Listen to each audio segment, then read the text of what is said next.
Est-ce que vous diriez, par rapport à ce qu'on évoquait avec Michel Noblecourt à l'instant, c'est-à-dire le pouvoir de nuisance finalement de quelques 200 contrôleurs aériens sur tout un pays, voire presque toute l'Europe. Oui.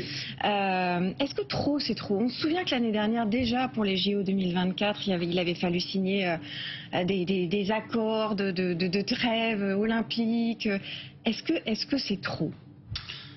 Là où, à l'heure où nos concitoyens qui partent en vacances, il y a 50% des vacanciers qui ont fait des sacrifices sur d'autres postes, et notamment sur les postes liés à l'habillement, sur les postes de la décoration de la maison, avec les faillites des entreprises que l'on peut avoir dans ce secteur, ça veut dire que les Français se serrent la ceinture pour pouvoir partir en vacances.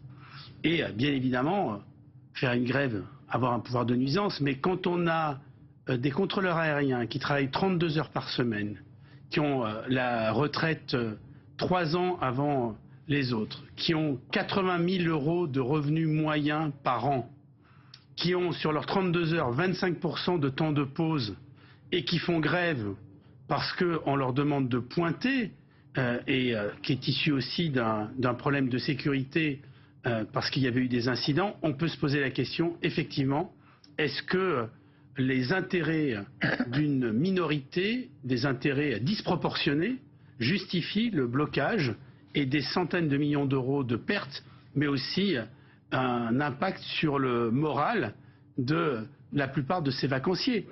Sinon, bien évidemment, on a l'impression que les vacances, c'est devenu le moyen de faire pression et d'obtenir. Donc, quand c'est pas la SNCF, c'est le contrôle aérien, ou les pilotes de ligne, donc des professions qui peuvent se permettre d'eux. Mais celui qui travaille toute l'année pour pouvoir partir en vacances et qui, lui, n'a pas de moyens de pression sur les autres pour obtenir, et souvent avec des conditions nettement plus défavorables, c'est peut-être ce déséquilibre dans un pays où on parle systématiquement, et à raison, de justice sociale. Il faudrait aussi que la justice sociale, ça passe par le respect des vacances de ceux qui peuvent partir, et rappelons quand même accessoirement que seulement la moitié de nos concitoyens s'offrent ne serait-ce qu'une nuit dans un hébergement payant.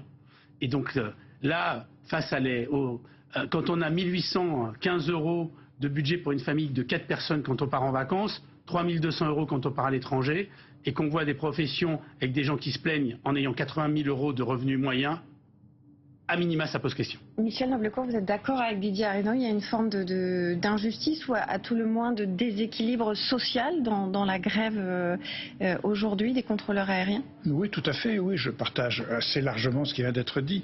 Je pense qu'il y a effectivement une injustice et il faut quand même noter que le syndicat majoritaire des contrôleurs aériens, qui représente 60% des contrôleurs aériens, ne fait pas grève, n'appelle pas à la grève.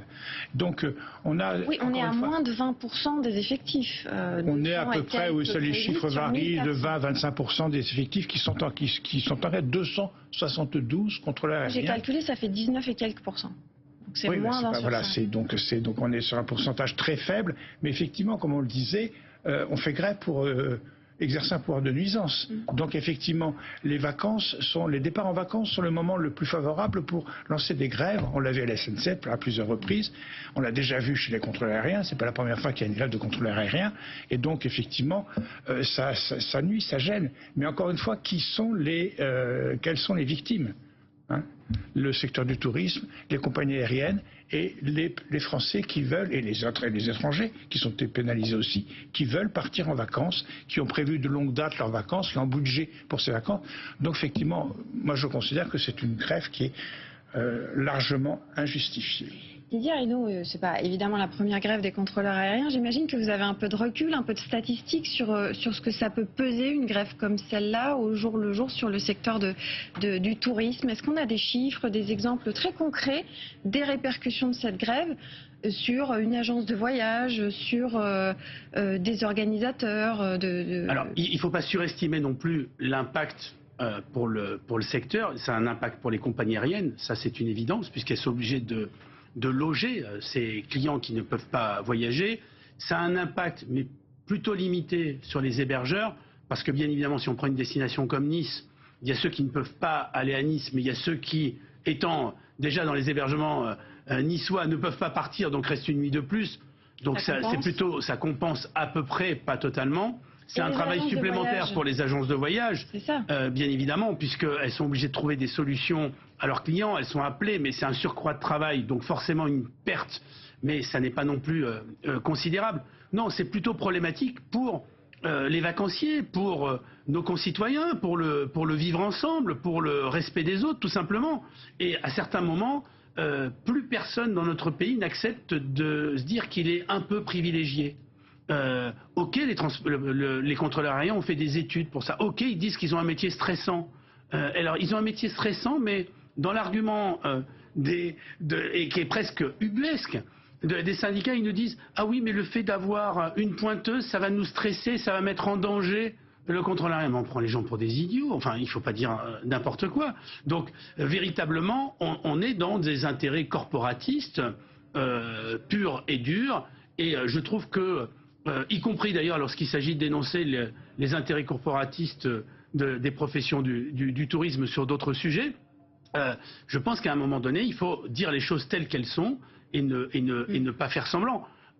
Cette grève, quelques centaines de personnes bloquent et impactent l'ensemble des voyages en Europe. Enfin, dans ces cas-là, on accepte tous les types de blocages. Donc demain, une corporation va venir, va vous empêcher d'exercer votre métier parce qu'ils trouveront que c'est un moyen de pression. Ils vont envahir les locaux de France Télévisions et on va dire, après tout, ils défendent leurs intérêts et c'est comme ça qu'il y a de la visibilité. Bon, on peut tout accepter dans ces cas-là. C'est une grève qui est jugée d'ailleurs choquante pour le Premier ministre François Bayrou, des revendications qui sont inacceptables pour le ministre des Transports, Philippe Tabarot. On va l'écouter. Il y a une espèce d'autogestion dans les tours de contrôle qui est particulièrement dangereuse pour la sécurité de nos concitoyens. Voilà, c'est la raison pour laquelle, pour toutes ces raisons, je ne céderai pas à ce chantage. Je crois l'avoir montré déjà pour d'autres grèves et notamment au moment des cheminots. Ma porte sera toujours ouverte en tant que ministre des Transports pour le dialogue. Par contre, le chantage, non, ça suffit. Michel Noblecourt, on est quand même sur une ligne ténue entre évidemment les nuisances provoquées, l'injustice ressentie par ce genre de grève pour les usagers et puis quand même une liberté fondamentale en France qui s'appelle le droit de grève.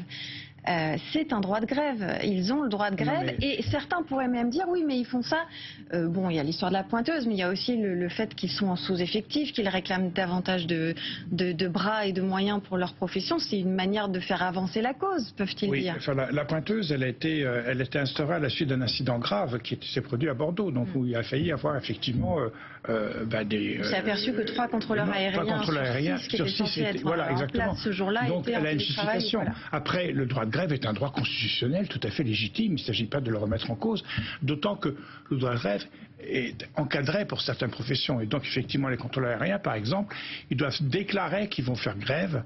Je crois que c'est 48 heures avant la grève. Donc il y a déjà un encadrement de des grèves et encore une fois, je pense que le gouvernement qui a une position effectivement très ferme, on l'a vu en entendant le ministre des Transports ou le Premier ministre, il mise de surcroît sur la popularité parce qu'effectivement c'est une grève qui est déjà impopulaire. Donc le seul moyen de pression sur à contrario qu'il y a sur les contrôleurs aériens, puisque les contrôleurs aériens, je le rappelle, refusent de parler aux journalistes, les deux syndicats minoritaires ne s'expriment pas devant les journalistes, ce qui est déjà un petit problème quand même. Oui, c'est vrai, on essaye pour les plateaux d'avoir des ils ont quand même, s'ils étaient aussi à l'aise que ça, ils s'exprimeraient, ils expliqueraient par l'intermédiaire des journalistes les raisons de leur grève, ils ne le font pas. Bon, donc le gouvernement table sur une sorte de pourrissement et d'impopularité, mais il faut que cette popularité réussisse à faire céder les contrôleurs aériens assez vite pour qu'il n'y ait pas effectivement de perturbations beaucoup trop fortes pour les usagers. Didier Arinaud, il y a 1 an exactement, dans une lettre ouverte, le syndicat des entreprises du tour operating, les entreprises du voyage, dont j'imagine la vôtre, et la Fédération nationale de l'aviation et de ses métiers avaient exprimé leur colère sur une grève des contrôleurs. Et vous aviez tous demandé un service minimum d'au moins 50% des vols. Là, globalement, à Paris, on est plutôt autour de 40. On voit que c'est déjà la pagaille. Donc, ça veut dire que cette demande elle est finalement encore en deçà de ce qu'il faudrait. Il faudrait demander un service minimum de quoi, 70% pour éviter de trop pénaliser tout le monde en cas de grève des contrôleurs? Alors, je ne sais pas quel serait le seuil idéal. Ce que l'on voit, c'est que les compagnies aériennes s'adaptent, c'est-à-dire Air France, qui représente avec SkyTeam, avec ses partenaires, plus de 60% des vols sur la plateforme de Roissy-Charles de Gaulle, privilégie ces vols internationaux. Donc, ils font en sorte qu'il y ait un maximum de vols internationaux, ceux pour lesquels ça a un impact économique important. Ils font en sorte que ces vols puissent partir. Une nouvelle fois, l'impact, il est extrêmement dérangeant pour les vacanciers. Maintenant, quel serait le seuil? C'est pas à moi de dire quel serait le seuil idéal, mais on peut vraiment imaginer, et c'est ce qui se passe dans certains pays, qu'au moment des départs en vacances, il y ait une limitation des grèves. Le droit de grève est un droit constitutionnel, le droit de pouvoir se déplacer est aussi un droit. Et nous ne sommes pas le seul pays, on a l'impression en France que rien ne doit bouger parce que on fait cela depuis X années, mais c'est valable d'ailleurs pour le transport aérien, mais c'est valable aussi pour les chiffres du tourisme, c'est valable aussi pour notre organisation qui est défaillante. Je rappelle quand même que les acteurs du tourisme ont annoncé que la France, ont enfin accepté de dire que la France n'est pas la première destination touristique mondiale. Il y a une espèce de conservatisme et de blocage dans notre pays qui est quand même assez hallucinant. Le monde bouge, le monde entier, on a besoin d'agilité, on a besoin d'innovation, on a besoin de création, on a besoin de se remettre en question et on a l'impression, à chaque fois on nous dit mais c'est comme ça parce que c'est la France. Mais on perd un temps inouï sur des sujets qui sont malheureusement des sujets microscopiques au lieu de s'attaquer aux causes profondes. Moi, ce qui me pose problème, c'est de voir que 40% quasiment de nos concitoyens ne partent pas en vacances. Ce qui me pose problème, c'est de voir qu'il y a énormément de jeunes qui habitent à quelques kilomètres de la mer à Marseille qui ne se sont jamais baignés.